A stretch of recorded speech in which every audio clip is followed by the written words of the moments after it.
Dans les années 70, chez Mazda, un journaliste est venu suggérer son idée de remettre au goût du jour des petits roadsters anglais. Comme la Lotus Elan par exemple, mais d'y rajouter la fiabilité japonaise. Ce journaliste, c'est Bob Hall. Et c'est grâce à lui qu'en 1989, Mazda sortira la Eunos Roadster, ou plus communément dans la scène automobile américaine, la Mazda Miata. Et quelques années plus tard, Tom Matano désignera la Mazda MX-5 NB. Et c'est pas cette voiture que je veux essayer aujourd'hui, c'est la FL. C'est celle-ci, et c'est celle de mon pote Théo.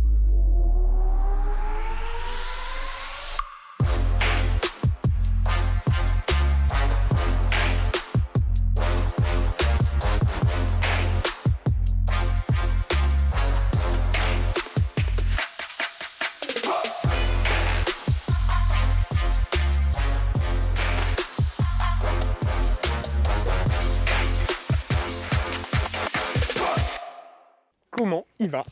Ça va et toi? Ça va super. Bon, nickel. Bon, du coup, c'est sa voiture que je vais essayer aujourd'hui. Et bah, du coup, je te laisse la présenter un petit peu.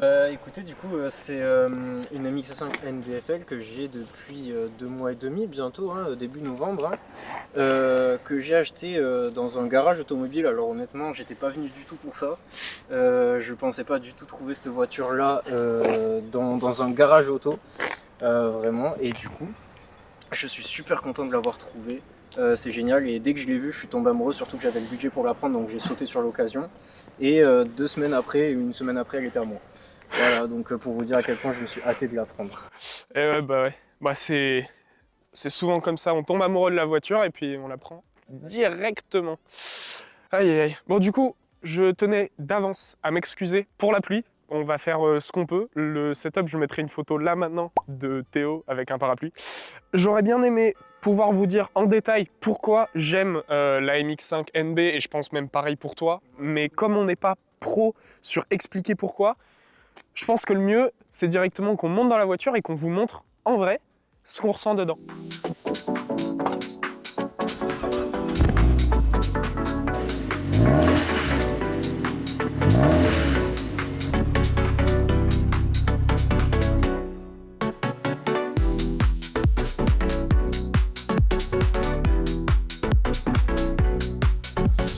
Voilà. On se retrouve dans la du coup MX-5 Exact. que Théo me prête très aimablement. Et ça me fait plaisir. Ça me fait vraiment Et, plaisir. et puis bah du coup, on va partir pour un petit roulage, donc je vais rouler un petit peu. Moi, je vais pas aller trop fort avec parce que bah forcément il y a quelques. La voiture, c'est pas, je suis pas habitué à ça. C'est une conduite qui est différente, donc il m'aurait fallu un peu plus de temps pour prendre un peu plus de plaisir. Mais on va dire que c'est quand même cool.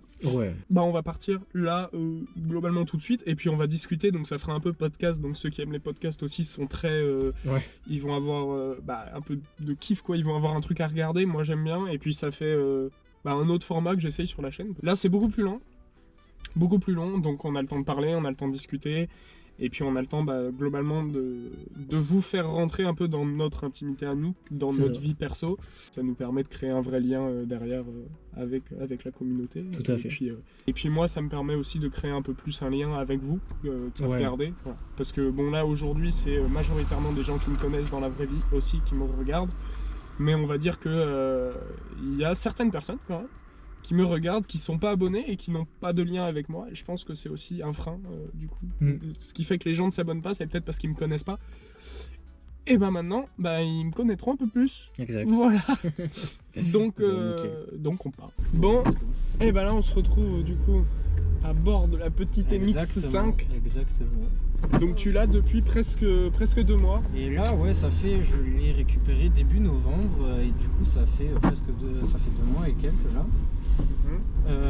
Du coup, je l'ai récupéré à un garage de voitures qui est à Villefranche-Lauragais. Ok. Et du coup, en fait, j'y allais juste pour changer ma voiture. Alors, la petite histoire, c'est que en août, j'ai eu un accident de voiture, en fait, donc ma voiture a été complètement épave. Donc, je partais au garage juste pour aller voir les voitures comme ça, et je m'attendais pas du tout à trouver une voiture comme ça dans un garage automobile comme ça, en fait. Et en fait, j'ai sauté sur l'occasion parce que c'est une voiture que j'ai toujours voulu avoir et voulu tester surtout. Mais en vrai, c'est une voiture cool, on peut dire upgrade, mais on va Ouais. dire que t'as pas eu trop le choix non plus Oui, c'est vrai de que changer. je l'ai prise un peu sur le vif. parce que elle m'a plu, j'avais les sous, etc. Donc j'ai direct pris la voiture en fait. Donc j'ai pas eu trop le choix parce que c'était un peu dans l'urgence. Mais du coup voilà. Après, c'est sûr que dans des moments comme ça, tu n'as pas trop le choix. C'est vrai.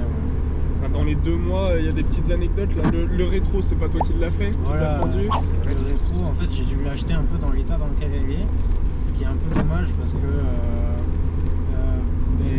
elle est dans un bon état en soi. Juste, c'est vrai qu'elle aurait pu être dans un meilleur état que ça, quoi. Si j'avais vraiment cherché par moi-même au lieu de la prendre directement comme ça. C'est sûr. Voilà. Quand on la prend à la hâte. Tu t'es amusé avec. Ouais, franchement, ouais. Je me suis grave amusé. Pour la petite anecdote, c'est avec elle que j'ai appris à drifter, à faire des donuts. Bon, tout seul, bien évidemment, je vais pas mettre quiconque avec moi dedans. Mais c'est avec elle que j'ai appris à drifter et faire des donuts. J'ai fait des petits burns aussi de voie arrière, mais bon, ça faut pas trop le dire. Hein. C'est juste pour l'amusement. Sur, bien évidemment, terrain privé. Bien évidemment. Et je me suis pas mal amusé parce qu'elle est vraiment très petite, elle a un très bon châssis, elle a quand même une sacrée puissance parce que c'est la mienne c'est une 1,6 litre 110 chevaux du coup. Ouais. Et le fait qu'elle soit petite, les 110 chevaux ça se transforme en bien plus. C'est ça, c'est le rapport poids-puissance. Voilà, exactement. Elle est toute petite et toute légère, donc forcément les 110 chevaux se transforment en autre chose en fait. C'est sûr, parce qu'il y avait 2 moteurs. Alors avant la facelift, il y avait le 1,6 litre 6 et 1,8 litre 8. Exactement. Donc 1,6 litre de 110 et 1,8 litre 8 de 140. Exactement. Et après sur la facelift, il y avait le 1,8 litre 8 de 146 qui est passé à 146 ouais, et celle-là a resté à 110. Mais du coup, même avec 110 chevaux, je pense que c'est déjà très bien parce que c'est léger. Ouais. On prend vite du kiff quand même. Franchement, oui. Surtout qu'elle elle est le roster le plus vendu du monde. Oui. Donc, Ouais. je pense que c'est une bonne voiture, sachant que la puissance n'est pas trop démesurée. Franchement, on a un bon embrayage, une bonne tenue de route, un châssis qui est génial. On a une boîte de vitesse qui est folle. C'est la boîte de vitesse de la Mazda RX-7, si vous savez. Ouais. Elle est géniale, franchement, plaisir de conduite monumental. Ça, c'est sûr, on peut pas l'enlever. Ah ouais. Et puis de toute façon, il y a répartition à 50-50 entre l'avant et l'arrière. Ouais, exactement. Donc c'est plaisir de conduire. En fait, c'est un karting. Ouais, de fou. C'est un karting avec 110 chevaux et 2 places, quoi. Elle est tellement petite en fait que c'est un petit karting et on prend du plaisir très vite à la conduire et c'est trop bien. Comme tu vas changer, est-ce que après tu vas la regretter la MX, c'est ça, en vrai comme ça? En vrai, déjà je vais pas la vendre de suite donc je pourrais quand même la conduire un peu quand j'aurai changé de voiture. Un petit regret parce que c'est une voiture qui est très cool à conduire, qui est très petite, qui est fun de fou.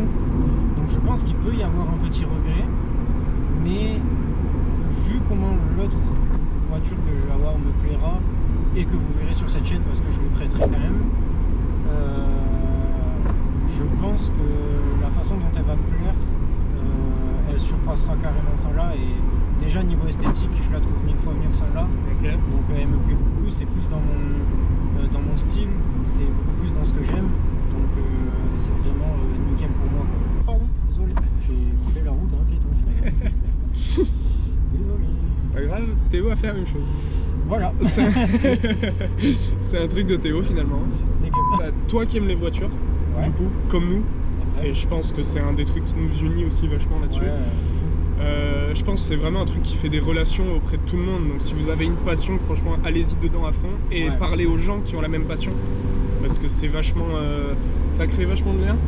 Mais du coup, depuis quand et pourquoi, même si même moi je pourrais pas trop te répondre à cette question, depuis quand Ouais. et pourquoi est-ce qu'on aime les voitures? Moi je dirais que c'est surtout grâce à mon père, parce que mon père était un gros fan de voitures comme moi et beaucoup de gens, hein, je pense. Oui, c'est sûr. Je pense que c'est de par mon père, mon tonton aussi, donc le frère de mon père. Déjà mon père a toujours eu des voitures, on va dire, qui sortent du lot. Il m'a toujours fait tester des jeux de voitures, il m'a toujours fait voir plein de films de voitures. Donc franchement, j'ai toujours baigné dans ça et je suis un gros passionné maintenant de voitures. Mon rêve est d'en avoir pas mal quand même. Ouais, beaucoup. Surtout des vieilles, parce que je suis un gros fan de vieilles voitures quand même. C'est là-dessus qu'on s'accorde. Ouais, je suis pas. Les nouvelles, c'est beau, c'est luxueux et tout, mais c'est pas ce qui me fait envie dans ce domaine-là. Moi, c'est surtout les vieilles voitures, etc. il y en a pour tous les goûts. Vraiment, c'est le monde où il y en a pour tous les goûts. Exactement. Et puis c'est un échappatoire. De fou, je comprends de ouf. Donc c'est carrément un échappatoire. Ensuite, Ouais.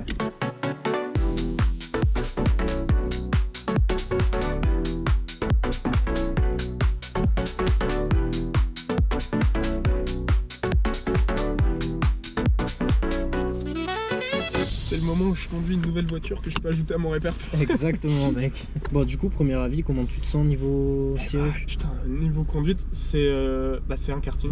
Premier Ah degré. ouais, franchement. Et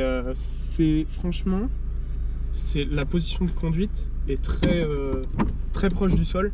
Et moi j'aime bien. Comme c'est très proche du sol, en plus avec toutes les spécificités de la voiture, le fait qu'il n'y ait pas beaucoup de poids, et c'est pas la même que la mienne, elle est plus vieille, ça se sent. Hein. Ah ouais. Parce que là. Là, il y a des années. Hein. Ouais, là il y a quelques. Il y a des années derrière. Hein.